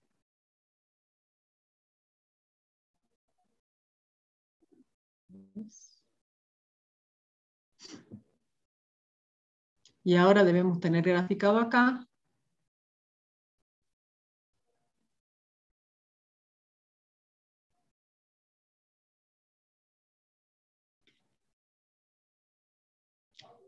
los resultados que hemos obtenido. Entonces, si nosotros, con lo que les mostré hace un rato, dibujamos los esfuerzos normales, ya con esto vemos, este esfuerzo normal empieza con el BA, ya lo hemos calculado, y esta parte está obviamente traccionada, y esta obviamente está comprimida. Y eso nos permite tener desplazamientos que se estiran y cosas que se acortan, para que el desplazamiento total nos dé cero. Entonces tenemos, como acá el normal es de tracción, es la reacción de vínculo acá, que es el normal en esta parte, dividido el área. Eso nos da la tensión a lo largo de todos los puntos de este tramo. Y como acá el normal cambia y cambia el área, cambia también la tensión normal sobre el área esta, pero es de compresión. Entonces acá oponemos el signo menos, que significa que la tensión es de compresión, o indicamos, ¿no? Tensión tanto de compresión. Y luego la función de desplazamiento es lo mismo que acabamos de ver, pero puesta por tramo. Entonces hacemos, en vez de integrar en todo, porque en todo nos va a dar cero, integramos en la primera parte, que sería la primera integral que hemos visto recién hasta acá, y la variación, como acá la deformación es constante, la integral nos va a dar una función lineal. Entonces si no, sacamos este valor y hacemos con una línea. Y luego esta parte que se estiró se tiene que acortar para llegar a desplazamiento cero en este punto. Si no llegamos a desplazamiento cero, algo mal hemos hecho, porque las reacciones fueron calculadas de tal forma que el desplazamiento de este punto con respecto a este punto sea nulo. Y con eso graficamos los desplazamientos. O sea, todo es lo mismo que antes, solamente que cambia la manera en que hemos calculado las reacciones de vínculo. Bueno, preguntas de esto.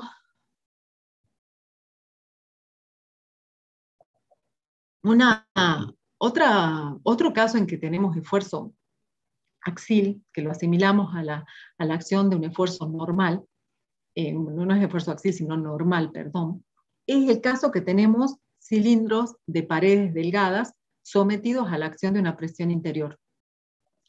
Lo estudiamos aquí porque vamos a calcular el esfuerzo normal que se produce en las paredes de este elemento estructural, como vamos a ver ahora.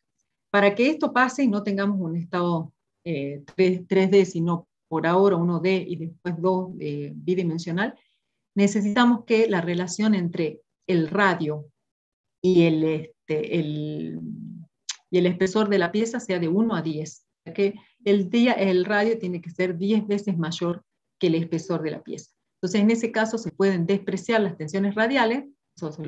Cuando el caso que no se pueda despreciar lo van a ver en estructuras laminares. En nuestro caso podemos despreciar las tensiones radiales y solamente aparece una tensión que es perpendicular. Miren acá donde está dibujado este corte a lo largo del espesor. Aparecen unas tensiones normales que están distribuidas de manera uniforme en el espesor. Es decir, si yo hago un corte acá, que es este corte que ven acá, pero a lo largo del espesor, a ver si se los puedo hacer más grande acá. Vamos por otro color.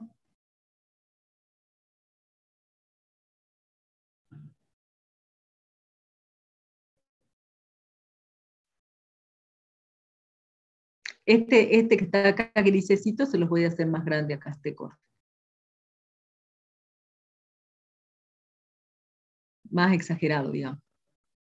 Pero esto es la longitud del tubo, o sea, a lo largo del eje X3, y esto que está acá es el espesor del tubo.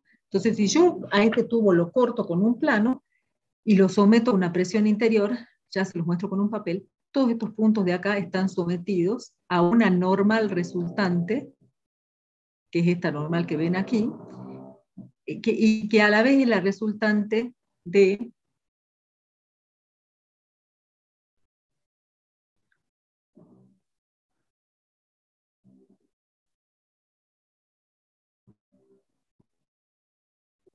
tensiones normales en el espesor de este tubo. O sea, a lo largo de esta superficie gris hay tensiones normales ahí. Es decir, si yo tengo un tubo así de pared delgada, como este papel, ¿no? Y lo someto a una presión que lo tiende a abrir, así lo tiende a abrir, entonces esto se tiende a separar así por la acción de unas tensiones de tracción que están a lo largo de este espesor de acá. Entonces, imagínense que yo esto no se lo inflo con una presión, le pongo un gas, lo tiendo a abrir, como puede ser un oleoducto, un gasoducto, que tiene esto a presión y eso se tiende a abrir ahí. De tal manera que lo que hay acá son tensiones sigmas que tienden a separar esto. La resultante de esas sigmas acá y acá son las que tienen dibujadita en este espesor de acá y que dan como resultado un normal, que dividido en el área esta, que supongamos que le pongan una longitud unitaria, por E por E, N sobre E por E me da esa tensión sigma anaranjada que tienen ahí. Y esa tensión sigma se la llama, porque está a lo largo de la circunferencia del círculo, del cilindro, sigma circunferencial. ¿Sí? Esa es la que vamos a tratar de calcular ahora. Entonces, la presión interior, esta presión que como les digo puede ser un pedazo de un tubo de un gasoducto, que lleva gas a presión que tiende a abrirlo, en las paredes la podríamos descomponer en dos componentes. Hay varias formas de demostrar esto. Esta es una, yo se las explico, no les voy a tomar esta demostración, siempre que entiendan lo que es. A esa presión, si nosotros la multiplicamos por el diferencial de S, que es un tramo de diferencial de esta curvatura, P por diferencial de S por una longitud unitaria, nos daría como una fuerza. Esa la podemos descomponer en la dirección longitudinal, PdS por el coseno de alfa, y en la dirección normal, PdS por seno de alfa. Entonces, si nosotros hacemos un corte del cilindro, la fuerza interna que aparece sería una normal de este lado, que es la resultante de esto, y una normal de este otro lado, que es la resultante de las tensiones acá, que es esta otra N. Entonces, esta N con esta N, 2N, se tienen que equilibrar con la componente vertical PdS diferencial de P diferencial de S, seno de alfa. Integrado a lo largo de ¿qué? A lo largo como estamos integrando a lo largo de alfa, entre 0 y 2pi. Pero como esto es simétrico, puedo poner 2 veces la integral entre 0 y pi sobre 2. Y eso tiene que ser igual a 2n. Y esa es la integral que está hecha a la vuelta. O sea, es el equilibrio de la mitad del cilindro en el corte que hemos hecho. Entonces, esa integral tiene que 2n o 0 igual a menos 2n, y la integral entre 2 veces entre 0 y pi sobre 2, de p por el seno de alfa. Bueno, si hacemos esta integral seno de alfa diferencial de alfa, queda menos coseno de alfa, evaluado entre 0 y 2pi, nos permite despejar el valor del esfuerzo normal n, que vale directamente p por r, si hacen esta integral. Entonces la sigma circunferencial, que es la tensión anaranjada que les dijo recién, distribuida en una longitud unitaria y en el espesor, sería n dividido el área. El área mide E por 1. Entonces sería el normal, que es P por R, dividido E por 1. Eso nos da la tensión circunferencial. Fíjense de nuevo, la única diferencia con lo que hemos visto antes es la forma de calcular el normal. Acá el normal, como esto es un tubo, tuve que hacer un corte con un plano horizontal. Saco el normal lo divido en el área es E por 1, y eso me da lo que llamamos la tensión, le ponemos un nombre, sigma circunferencial, que está a lo largo de la circunferencia del cilindro. Luego divido la tensión en el módulo elástico y obtengo la deformación específica. Luego, si quiero sacar cuánto se agranda el tubo, por la aplicación de la presión, tengo que integrar entre 0 y el perímetro del tubo, que lo llamo LC, L circunferencial. Entonces, para hacer esta integral tengo que integrar a lo largo de un diferencial de S. Y ese diferencial de S es lo que tienen puesto acá. Ese diferencial de S es el radio por diferencial de alfa. Entonces lo que hago es integrar epsilon, que es P por R, sobre E por E, por diferencial de S. Diferencial de S es R por diferencial de alfa, entonces tengo que integrarlo a lo largo de, porque el tubo era así y ahora ya es así, a lo largo entre 0 y 2pi. Hacemos esa integral y nos queda el desplazamiento total del tubo. 2pi por R cuadrado sobre E por E. Eso me da el desplazamiento del tubo. Entonces, si quisiéramos calcular cuánto es el cambio en el radio del tubo, entonces tendríamos que hacer primero la diferencia entre lo que medía originalmente el tubo, el perímetro inicial, que sería 2pi por el radio inicial, más lo que cambió finalmente, la longitud final, eso nos queda LC. Si a eso lo despejamos 2pi para que me quede en función del cambio en el radio, podemos despejar el cambio en el radio. Entonces en el cambio en el radio, si lo despejan de acá, va a ser pi por R cuadrado sobre E por E. Bueno, ese es un trabajo matemático. Como tienen un ejemplo parecido en el práctico, lo van a tener que volver a hacer. Pero básicamente, entonces, ¿qué hacemos? Determinamos el normal, con el normal determinamos la tensión, con la tensión determinamos la deformación, integrando obtenemos el desplazamiento. Y después ya son trabajos matemáticos. Si del desplazamiento yo quiero saber cuánto es la longitud final, le sumo a la longitud inicial el desplazamiento y obtengo la longitud final. Y con esa longitud final, si hago trabajos matemáticos, puedo saber cuánto vale el cambio en el radio. ¿Sí? Ese estado de tensión en el punto, si yo saco un punto de acá y vemos el estado de tensión, lo vamos a dibujar. Yo tomo un punto ubicado ahí, en esta sección de acá, ¿no? Un punto ahí. Entonces el punto lo voy a materializar con un elemento esforzado, que ahora lo vamos a hacer más grande.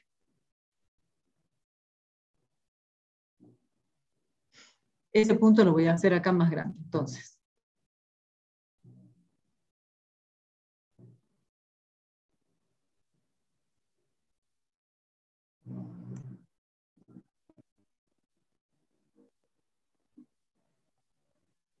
Esta pared rayada de aquí abajo estaría sobre la gris de acá. ¿Sí? O sea, está sobre la cara que mide E y tiene la longitud 1. Sobre la parte gris de acá, esta cara de abajo, esta de aquí. Entonces, sobre esa cara, ¿qué va a estar actuando?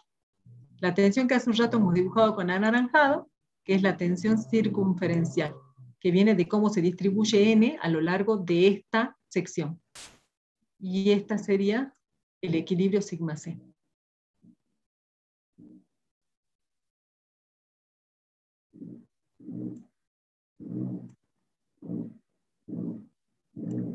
Eso es sigma C para los dos, y sigma C es lo que acabamos de calcular, P por R sobre el espesor. P por R sobre el espesor me da, tomando una longitud unitaria, sigma C. Bueno, ahora lo que vamos a ver a continuación es qué pasa. Ahora vamos a ver qué pasa si al tubo lo tapo. O sea, como está ahora, ustedes podrían calcular, por ejemplo, cuánto es la tensión si nosotros llevamos a presión un gas en un gasoducto muy largo, ¿no? De longitud la llamamos infinita, pero ¿por qué es muy largo? Porque atraviesa países el gasoducto, o un oleoducto. Entonces podemos calcular cuánto vale la tensión provocada por esa presión interna. Pero ¿qué pasa si ahora, en vez de ser un tubo de longitud infinita que transporta gas, tenemos un recipiente que es un recipiente de gas a presión, de gas comprimido? Entonces si esto tiene gas comprimido, esto va a estar tapado. Está tapado de los dos lados, para que el gas no se escape. Entonces, ¿qué va a pasar? No solamente voy a tener tensiones circunferenciales que tienden a abrirlo, sino que al estar esto así, con un gas a presión, y tiene una tapa acá y una tapa acá, la presión del gas también hace presión sobre la tapa. Y obviamente la tapa está adherida aquí. Si no estuviera adherida, la tapa escaparía. Entonces, como está adherida acá, ¿qué hace la tapa? La presión sobre la tapa tiende a, esto que está acá, estirarlo. Tiende a hacerle así, a estirar esto. ¿Me entienden? Esto está pegado acá, la presión se adhiere, pega a la tapa, y la tapa está pegada, entonces lo estira esto. Entonces, si ustedes ven este punto que está acá, no solamente van a tener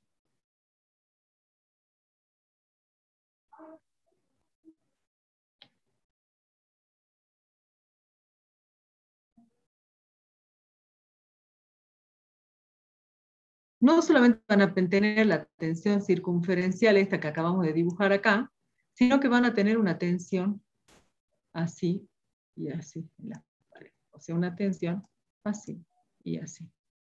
Como esa se da a lo largo de la longitud del tubo, en vez de ser a lo largo de la circunferencia, esa tensión se llama tensión longitudinal.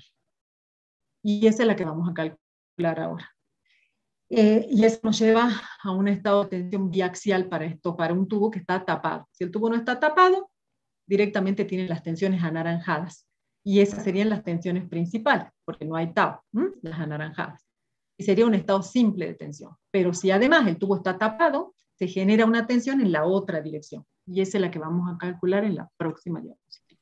Profe, siempre como que se cumple que solamente no hay tau, digamos, o puede haber. Sí, no, podría haber tau si ustedes además el tubo lo tienen con torsión. O por ejemplo, el tubo es un tubo que está apoyado, como les hemos puesto un trabajo integrador, les hemos puesto un ejemplo así, un tubo que está apoyado, una chancha, por ejemplo, las chanchas que tienen gas comprimido, que deben haber visto por ahí, que tiene dos apoyos. Entonces, además, se le puede considerar que trabaja flexión, y si un apoyo cede más que el otro, cede distinto, está así, la chancha así, apoyada así, y un apoyo cede, puede haber torsión, y esa torsión, todavía no lo hemos visto, pero puede dar tensiones tangenciales. Si yo solamente tengo un gas a presión, esa es la única solicitación, no va a haber tensiones normales, porque si ustedes dibujan, y el material por supuesto es isótropo para que no haya acoplamiento, ¿no? Y ustedes les hago un elemento así antes de la presión, ¿no? Entonces estos son ángulos rectos. Pasa que acá está hecho en perspectiva, ¿no? Estos son ángulos rectos. Después de la deformación, digamos, esto se va a estirar en una dirección. Supongamos que tengan todas las caras, ¿no? O sea, que tenga tapado. Entonces, yo le dibujo sí, ese dibujo está horrible, así que encima que dibujo con el mouse me sale muy feo. Lo borré, ¿no? Supongamos que yo tenga ese tubo y le dibujo una cuadrícula por afuera, le aplico presión interior y veo la cuadrícula se va a estirar en las dos direcciones, pero el ángulo va a permanecer recto, ¿sí? Entonces no va a haber tensión tangencial en esas en esas caras. Si yo roto el elemento esforzado, sí voy a tener tensión tangencial, pero el elemento de partida, ubicado en la posición de la sección transversal, o sea, siguiendo el eje X3, X1 y X2, no va a tener tensión. Entonces, esas ya son las tensiones principales. Después, en otros planos, puedo tener tau si yo hago, para distintos valores de los ángulos alfa, roto el elemento esforzado. Pero en esa posición, esas ya son las tensiones principales porque ahí no hay tau. Sí, sí, sí, entendí, profe. Gracias. De nada.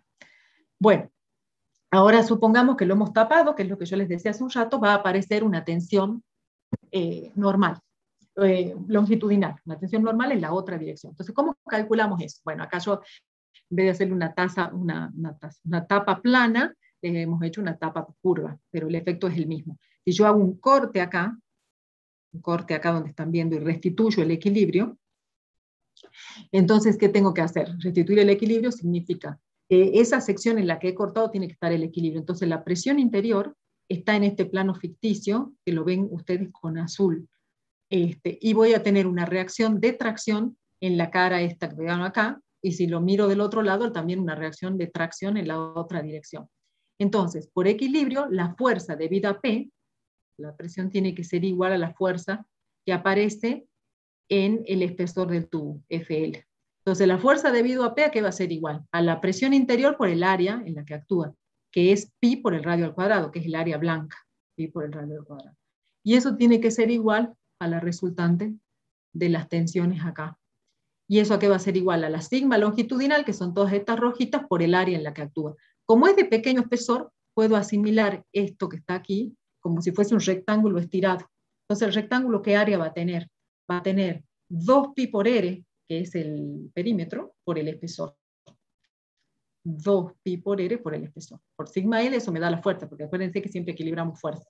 Entonces se simplifica pi con pi, el cuadrado de r con r, y nos queda que sigma L, la longitudinal, es P por R sobre 2 veces el espesor.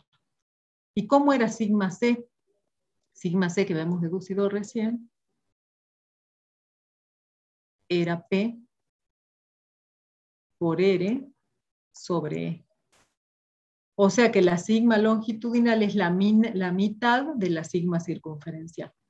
Entonces, este es el estado de tensión como se lo dibujé antes, ¿no? Si lo miramos en el punto A, esta sería la superficie exterior, digamos, el punto A, la gris, y ¿qué nos queda en el espesor? Una sigma circunferencial y una sigma longitudinal. Y acá está, bueno, lo que les decía recién, sigma C es P por R sobre E, y sigma L es la mitad.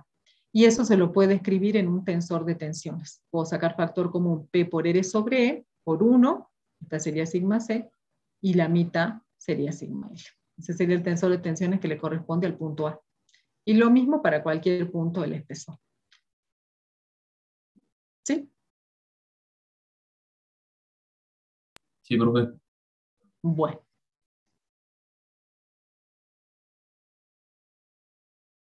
Muy bien.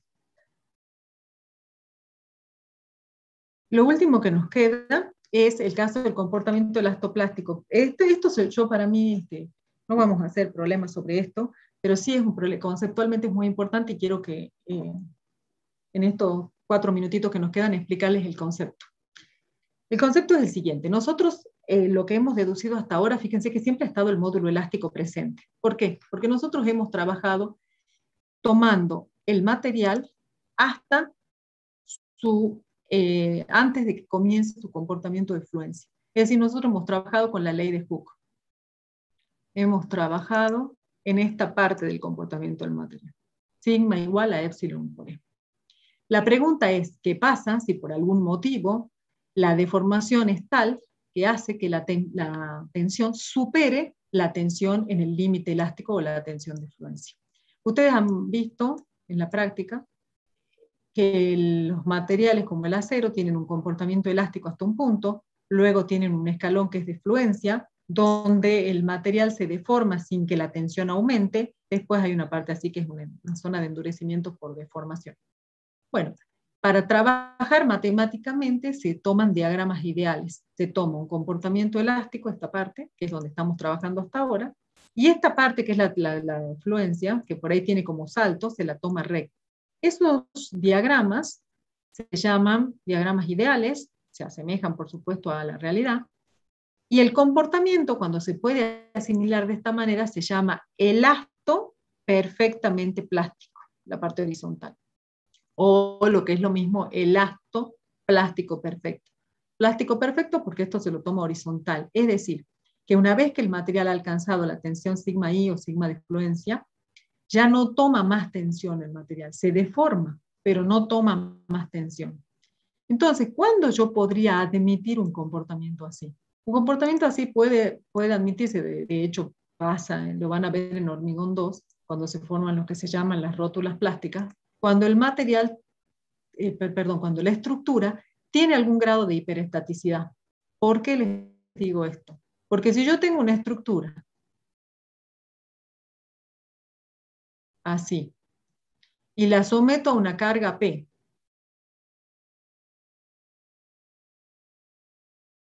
que va creciendo desde 0 hasta un determinado valor, y yo les digo hagan la curva, en vez de la sigma epsilon, la curva carga-desplazamiento, entonces ustedes cuando hacen la curva carga-desplazamiento, a medida que empieza a crecer la carga, calculan la tensión, y mientras la tensión esté por debajo del límite de fluencia, yo puedo seguir aumentando la carga. Pero ¿qué pasa cuando he llegado yo a la tensión de fluencia? Esta carga P no puede aumentar más, porque esto empieza a deformarse ya para un determinado valor de P, constante, se deforma sin necesidad de que aumente la carga. Entonces llega un momento que si hacemos la gráfica carga, desplazamiento, como hicieron en el práctico anterior, pues solamente la habían hecho para el caso elástico, carga, desplazamiento, entonces la curva o la carga lleva una recta así, y cuando la carga alcanza un valor tal que yo divido carga en el área y me da sigma I, ese valor se llama P sub I, es decir, cuando yo llego a sigma I por el área, me da el normal o la P, que no es un P cualquiera, sino P sub I. Mientras yo esté aquí, la sigma va aumentando conforme voy aumentando P, pero cuando yo llego a este punto, ya la estructura se deforma para un valor de P fijo que es P sub I. Entonces esta estructura pierde toda capacidad de soportar carga. Pero ¿qué pasa si mi problema es hiperestático? Que es como se explica esto con un ejemplo. Y el ejemplo que tienen es una estructura hiperestática, que es la que viene después. Si la estructura es hiperestática, bueno, justo es el problema de las 3 vallas, no es por ahí les cuesta un poco más, pero yo se los voy a explicar conceptualmente. Bueno, esto que está puesto acá es el nivel de tensión, o sea, mientras estoy con una deformación menor que la tensión de fluencia, la ley vale epsilon por E. Cuando la deformación es mayor que la deformación de fluencia, la ley es que sigma es igual a sigma I y no cambia más. Lo mismo pasaría para la deformación. La deformación se puede calcular como una deformación elástica más una deformación que no cambia, que es la deformación permanente. ¿Y qué pasa con el normal? El normal vale. Acuérdense que nosotros esto, cuando hemos puesto acá sigma, que era epsilon por E, si ponemos epsilon por E, porque considero vale la ley de Hooke. Entonces, el normal lo puedo calcular así, integrando eso. Pero cuando yo llegué a sigma I ya no es epsilon por E, es fijo. Entonces, cuando integre, voy a integrar sigma I por diferencial de área, o sea, sigma I por el área. El normal va a ser fijo. Esa es la diferencia conceptual, pero en la práctica, ¿en qué me interesa? Supongamos que yo tenga estas 3 vallas. Yo lo que les voy a dejar así como de ver es que lo calculen a esto en el problema elástico, no en el problema plástico. En el problema plástico, que es lo que viene el punto B lo vamos a ver conceptualmente. Solamente calculen el A. Entonces en el A, yo necesito ver aquí, como el problema que yo les di, el desplazamiento total era 0, que me explicó en detalle. Eso les decía, cada problema tiene su particularidad. Este problema es hiperestático. Es decir, yo con 2 barras acá, me alcanza para soportar F. Si yo le pongo una barra adicional a esto, el problema pasa a ser hiperestático. Entonces, además de la ecuación de equilibrio, que es esta que está acá, son estas 2 que están acá. Fíjense que tengo N1, N2 y N3 como incógnitas. Y tengo 2 ecuaciones, me falta una ecuación adicional. La ecuación adicional es la compatibilidad de los desplazamientos. ¿Y cuál es la compatibilidad de desplazamiento? Es una compatibilidad geométrica. Y viene de que los tres nudos estos, una vez que esto se desplaza, están juntos. Bueno, ustedes van a aplicar la compatibilidad de desplazamiento, que en este caso es una ecuación trigonométrica, y van a encontrar la ecuación adicional para encontrar N1, N2 y N3. ¿Qué van a ver en este caso? Que N2 se lleva más carga que N1 y N3. Entonces, cuando la fuerza F se distribuye en estas cargas, en estas vallas, una de las vallas va a llegar más rápido a la tensión de fluencia que las otras, porque en la distribución de F, una se lleva más carga que la otra. Entonces, cuando una de las tres barras llegue a la fluencia, las otras dos no han llegado. Entonces, las otras dos todavía pueden soportar aumento de la carga F. Si yo tuviera una sola valla y aumento F no lo puede soportar porque cuando llega a la fluencia ya llegó a la fluencia del sistema y empieza a deformarse sin límite. En cambio, cuando tengo más de una valla, como no todas se distribuyen, el F no se distribuye dividido en tres, parejo en los tres, hay una que llega antes a la fluencia que otra. Entonces, la estructura hace esto. Si yo hago el diagrama carga-desplazamiento, en el régimen elástico, todas las barras están soportando a la carga, pero cuando paso, una de las vallas entra en régimen no lineal, una de las vallas ya trabaja a sigma de fluencia o sigma Y, sigma Y. Entonces, una de las vallas pierde rigidez porque ya no aporta al sistema, se queda como fija en lo que puede soportar. Entonces, la rigidez del sistema cae de una rigidez elástica a una rigidez plástica. Ese es el concepto que quiero que les quede. La pérdida de rigidez cuando yo tengo un sistema hiperestático donde parte de la estructura ha alcanzado la tensión de fluencia y pierde su capacidad de soportar más carga. Mientras que las otras, que todavía están en régimen elástico, pueden seguir soportando. Y por eso pasa esto. ¿Hasta cuándo va a pasar esto? Y esto va a pasar hasta que las tres entren en fluencia. Cuando las tres vallas entren en fluencia, ya pierden capacidad de soportar carga y se pone horizontal esta línea. ¿Sí? Ese es el concepto que quiero que tengan nada más. Entonces, lo que les voy a pedir es que hagan la relación trigonométrica para la parte elástica, nada más.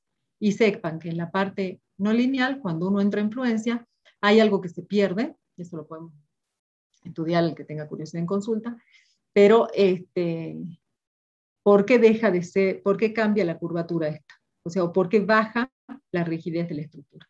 Porque una de las vallas perdió su capacidad de soportar carga adicional, porque trabaja en fluencia.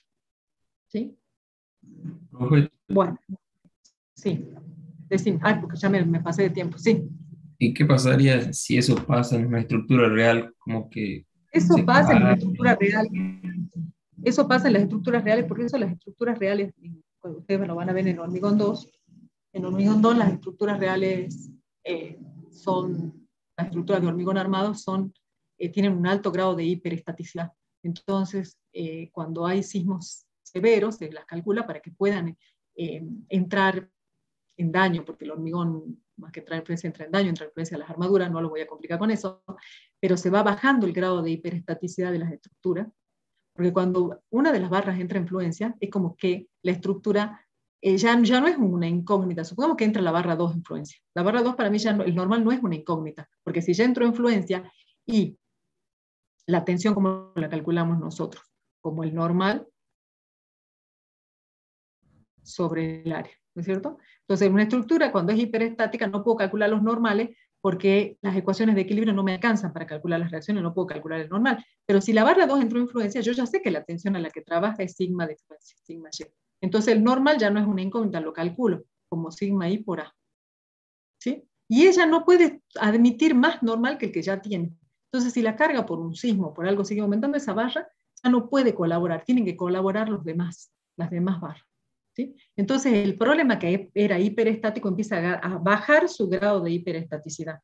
Entonces cuando tenemos un sistema redundante hiperestático, empieza a bajar su grado de hiperestaticidad hasta que se hace hipostático y colapsa, digamos. Pero cuando uno hace un cálculo de una estructura, tiene en cuenta la secuencia de la formación de lo que se llaman las rótulas plásticas. Pero ahora no lo voy a confundir. La idea es que ustedes tengan en cuenta que la rigidez del sistema de la estructura va disminuyendo a medida que las diferentes partes de la estructura entran en régimen no lineal. Sí. Profe, pero mi pregunta era como que si eso pasara y se le aumentara la carga, ¿la estructura se rompería? Claro, la estructura colapsaría, pero depende del grado si aumenta hasta que todas entran en influencia, pues sí, ¿no es cierto? En ese Ah, caso, bien. sí. Bueno, chicos, práctico, si no lo tienen subido, seguramente ya lo van a tener hoy. Bueno, y nos vemos en consulta el viernes y si no el lunes, bueno, el lunes feriado, el martes en clase. Chao, chicos, que estén bien. Chao, profe. Chao. Hasta Gracias. luego. Igualmente.